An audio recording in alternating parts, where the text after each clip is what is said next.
morning students. Lecture number 11, unit number 2. Topic is real numbers. Exercise 2.8. Students, we have completed 1 till 4. Now we are starting question number 5. Question number 5 is the area of circular region is 616 square decimeter.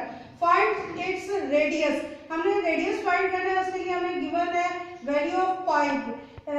Pi is equal to 22 by 7. Students, हम ये pi की value फॉर्मूले में use करेंगे.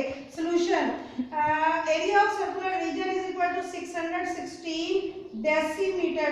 Square decimeter के लिए students हम इसको यहाँ पे वर्ड्स में मेंशन है, यहाँ सिंबल में हम लिखेंगे square decimeter. Formula is area of circular region is equal to pi r square.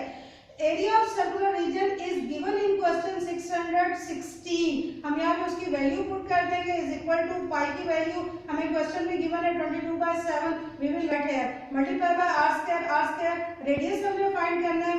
Student, जब हम ये फ्रैक्शन 22 by 7 को लेफ्ट साइड पर शिफ्ट करेंगे तो उसका रेसिप्रोकल जाएगा. 22 by 7 का रेसिप्रोकल होता है 7 by 22.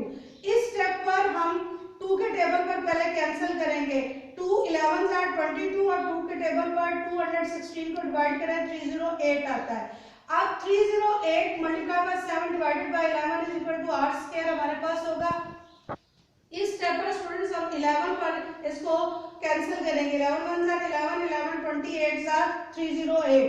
अब 28 और 7 मल्टीप्लाई करके 196 आएगा. r स्क्वायर है, हमने r की वैल्यू रेडियस फाइंड करना है. Taking square root on both sides, हम दोनों साइड्स पे स्क्वायर रूट लेंगे.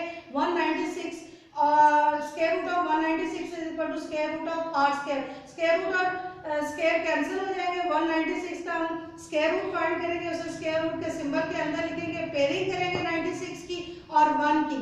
1 अकेला आएगा और 1 के लिए हम 1 1 और 1 मेंशन करेंगे. 96 हम नीचे कॉपी करेंगे. 1 में 1 प्लस करें तो 2 आता है और उसके साथ 4 और 4 हम मेंशन करें, यानी 24 को 4 से मल्टीप्लाई करें, we will get 96. So radius r is equal to 14 decimeter, which is the answer of square root.